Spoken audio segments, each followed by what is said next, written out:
Los derechos del hombre. Los derechos del hombre son muy sagrados y el Estado está llamado a reconocerlos. Jefes de familia.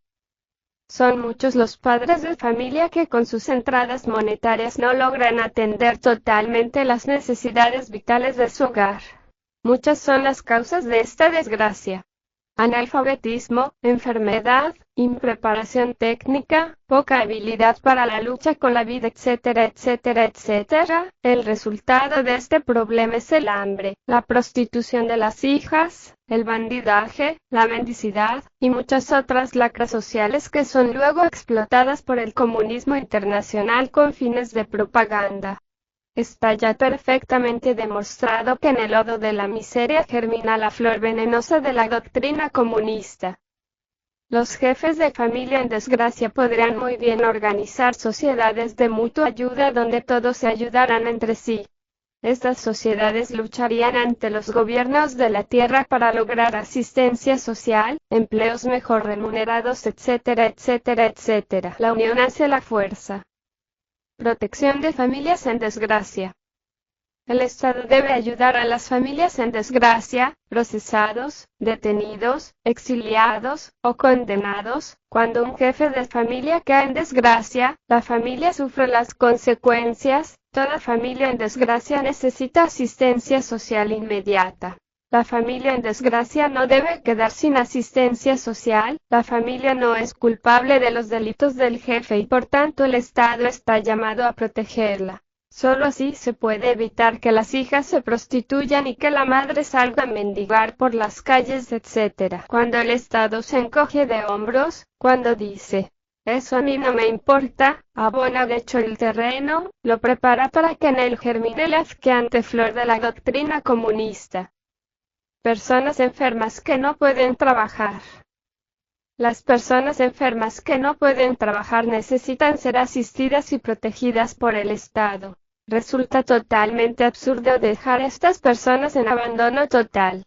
Esas personas trabajaron y enfermaron. El Estado debe pasarles a estas personas una pensión para que vivan. Debemos saber que esas personas son seres humanos, seres que tienen un cuerpo físico que come y bebe, que siente frío de la desnudez, etcétera, etcétera, etcétera. El ensayo comunista fue sencillamente el cruel y espantoso resultado fatal de nuestra falta de caridad y amor al prójimo. Cuando el Estado se encoge de hombros ante los problemas viene la peste del comunismo. Ancianos. Los ancianos tienen derecho a una pensión por ancianidad porque los ancianos no deben ni pueden trabajar, solo los ancianos solventes pueden vivir sin asistencia del Estado, empero los ancianos pobres es justo que sean protegidos por el Estado. No está bien desde el punto de vista humano, que los ancianos anden por las calles pidiendo limosna. Esos también son seres humanos con derecho a vivir, es cruel y despiadado dejar a estos seres en abandono. Tampoco está bien encerrar a los ancianos pobres en asilos como si hubieran cometido un delito. Es justo darle también a los ancianos pobres casa para que vivan, ellos tienen derecho a pan, abrigo y refugio. Es un crimen permitir que los ancianos sucumban entre la miseria.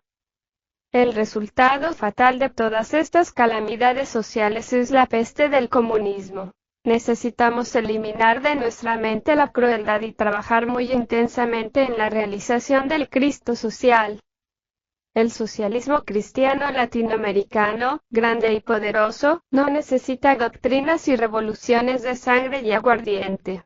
Solucionando los problemas vitales de acuerdo con nuestros principios religiosos sin diferencia de credo, casta o religión, realizamos al Cristo social sobre la faz de la tierra, no importa el nombre que le demos al Cristo, ya sea Vishnu, Krishna, Osiris, Hormuz, Fuji, Balder, Quetzalcóatl, etcétera, etcétera, etcétera. Cristo es el centro de todas las religiones y necesitamos realizarlo socialmente sobre la faz de la tierra.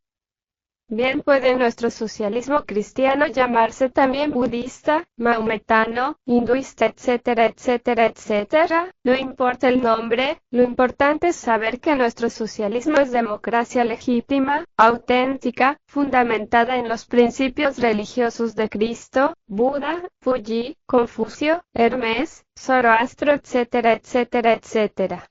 Los profetas de todos los tiempos adoraron al Cristo y enseñaron sus principios que nosotros necesitamos realizar socialmente. Nuestro socialismo es profundamente religioso. Solo el hombre religioso es verdaderamente revolucionario. El socialismo ateo no es revolucionario. El socialismo ateo es reaccionario y conservador. Trabajando por los derechos del hombre realizamos el Cristo social. En un pueblo bien alimentado y progresista no puede germinar la flor venenosa del comunismo. El camino intermedio nos conduce a la paz verdadera y a la legítima felicidad.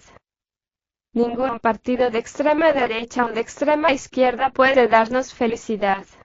Los gobiernos extremistas, los gobiernos totalitarios, violan totalmente los derechos del hombre. En el paraíso soviético los derechos del hombre ya no existen. Todo sistema totalitario tiende a esclavizar al hombre, a obligarlo a pensar automáticamente de acuerdo con los amos del poder. A los niños se les obliga a aprender en las escuelas de educación pública doctrinas y principios falsos. En la URSS se les quita a los niños a los padres para educarlos de acuerdo con las teorías absurdas del Estado. Así pues, los derechos del hombre son violados en el paraíso soviético. La libertad de prensa, la libertad de expresión, no existe en los gobiernos totalitarios. Nosotros queremos libertad de prensa, libertad de palabra, libertad de cultos, que cada cual pueda decir lo que quiera y pertenecer a la religión que quiera. No queremos pertenecer a una máquina totalitaria. Queremos ser libres de verdad. Amamos los derechos del hombre y luchamos por ellos.